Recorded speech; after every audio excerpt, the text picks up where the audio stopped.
crypto. Come again? Cryptocurrency. If you would have bought back in 2012, you would be set for life by now. I can't believe I missed out on that.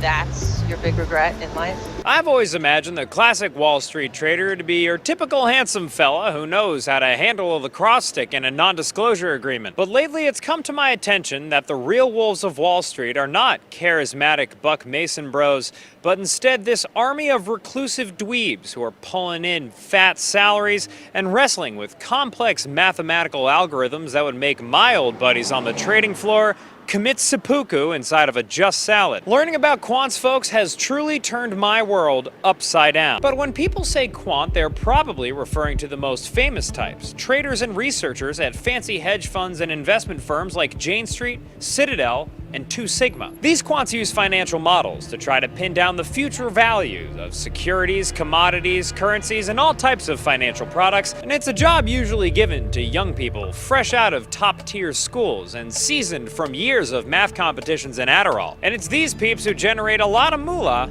and a lot of buzz. What exactly is a quant? What's a quant? The pinnacle of finance. They get paid a lot, like $500,000. $250 an hour. 5 to 700K total comp. How do I become a quant? That's my quant. Your what? My quantitative. My math specialist. Look at him. You notice anything different about him? So who exactly are the people behind the monitors? I spoke to some smarties who have been inside the world of quant in various ways. Hello everyone. Is the quant standard of ISO TC 307 going to become UK common law? Do I have some research to back up that particular hypothesis? Well, smash that like if you haven't done so already. Listen to this outline. Listen to the provided research to back up this particular hypothesis. Let's jump right into the material. First thing we're going to jump into is LinkedIn. Why is that? Well, shout out to our brother Quant Papa for some of the key findings here. Number one, it's this right here. It comes from Lord Holmes, and if you're in the UK, you already know who this person is. So this was literally shared, I believe, 2 days ago. Yeah, 2 days ago. What is it? Well, Lord Holmes, member of the UK House of Lords, speaker and advisor, said 2 days ago that the internet was built without a payment layer or an ID layer, but crypto and blockchain are providing the payment layer. ID still some way to go, but thanks to Charles Kerrigan for that neat way of tying together his interests in distributed ledger technologies, digital ID, and emerging technologies, generally speaking. An interesting afternoon of discussions on digital assets at UK Finance, at least 2 days ago. Goes on to mention, as we move from the internet being about transfer of information to transfer of value, some truly fascinating ideas from Scott Cohen about investing in songs. Do retail investors really understand what drives share price? I mean, if anything, how many times do we see people not understand some of these key concepts? They're looking in the wrong areas. Is this being referenced here? Well, not so much, but as we get more into this, check this out. Lord Holmes talks about the possibility of investing in hit songs rather than traditional shares means it's much easier to understand the inherent value as well as understanding the investment value, such as Spotify for downloads, for example. All right, going further into it, check this out. Lord Holmes talks about how it's great to have so many perspectives from legal, including ex-law commissioner Sarah Green, on the story behind the drafting of Property Digital Assets Bill. We've been talking about this, you guys, for a while now, whether it's on the live show or in these recorded videos, about the pathway forward for proper regulations to finally come into place. And let's face it, this is even before the election day and so on. So interesting to see this because we know that the UK is literally laying down the foundation for law and finance, basically setting the standard for the world. That's where they have always stood out, even in history. Well, check this out. Lord Holmes goes into a little bit more detail. I'll give you guys some visuals here in a bit, but personal property how it can be claimed or enforced through a court action. Listen to this.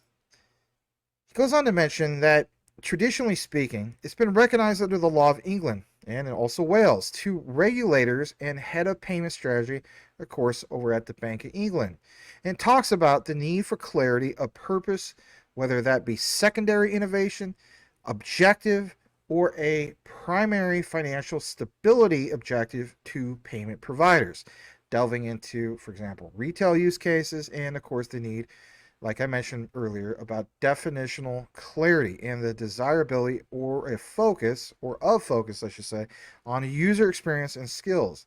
Just a tad bit more about this. Lord Holmes goes on to mention that the significant challenge of multi-jurisdictional interoperability was also discussed. But as always, it's important to remind ourselves what a unique opportunity the UK has, not least as a consequence of English common law, but having the whole thing that's called, quote unquote, right size regulation. Right. And of course, it must be their mantra, holding simultaneously in hand consumer protection and citizen rights while understanding what is required to enable and encourage innovation and investment. I know it's quite a bit to read. All right.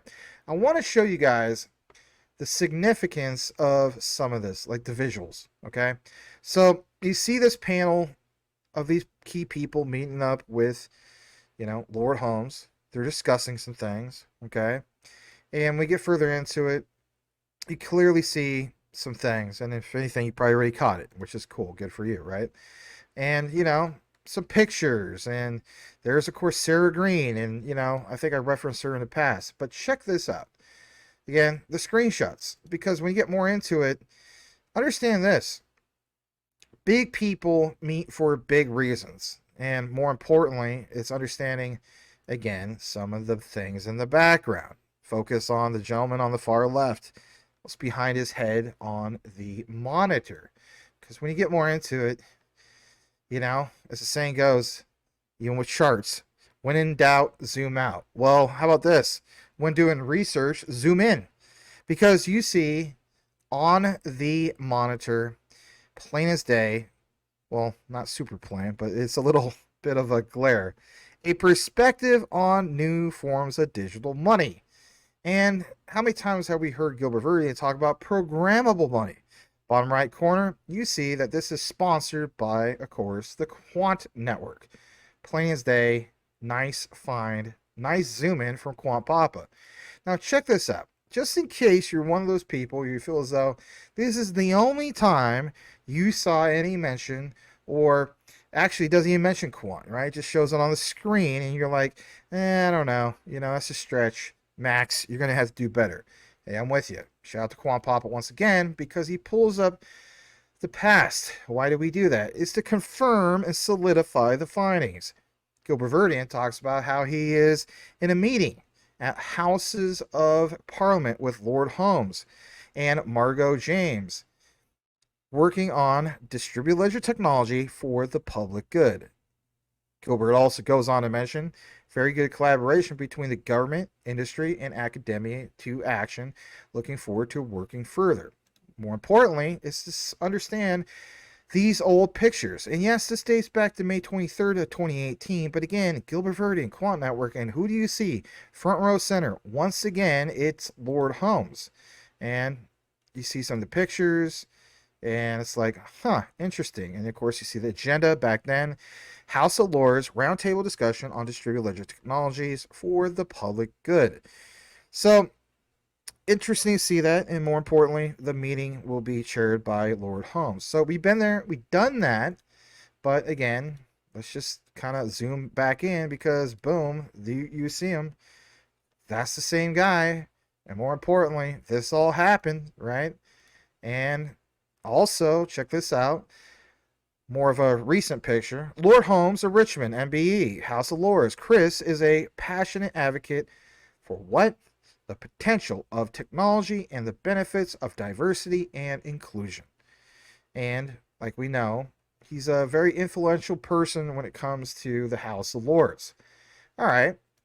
Well, with that said, when when we look at some of the key things, like whether it's the House of Lords or some of the other people that were brought up, right? What about, like, for example, the Lord Mayor? You know, some people ask, like, what's the role of some of these particular people? Great question. I'm with you.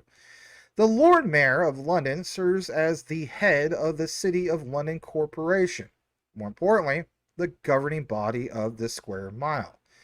It's a financial district, basically speaking, in London. It's also responsible for promoting the UK's financial and professional services sector, both domestically and, you better believe it, even internationally speaking. Some key things I want to get into in regards to the role of basically the Lord Mayor. I want you guys to understand that, basically speaking, you know, the responsibilities that come with those roles is that the Lord Mayor acts as an international ambassador, and also for example, the UK's financial and professional services sector. Basically, in a nutshell, these particular people in these roles represent the sector in discussions with, of course, the UK government, the European Commission, and more importantly, other international bodies. They also promote the sector through visits to, for example, other countries, and by hosting foreign dignitaries, of course, in London. Now, in regards to the head of the City of London Corporation, keep in mind that the Lord Mayor is the head of the City of the London Corporation, which is very well responsible for governing, of course, like the square mile. But I want you guys to keep in mind some of the key responsibilities are these three things, and that is setting local policies, budgets, providing local services such as waste collection, street cleaning, but it's also maintaining the city's infrastructure. And when we talk about Quant Network with ISO TC 307, we're always talking about infrastructure.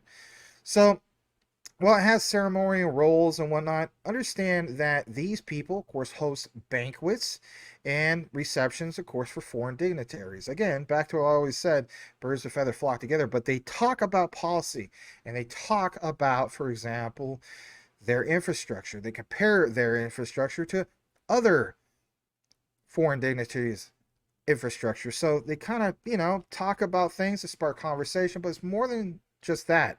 It's understanding that while the Lord Mayor is a non-political role, they very well are expected to act in the best interest of the City of London and, of course, the UK's financial and professional services sector.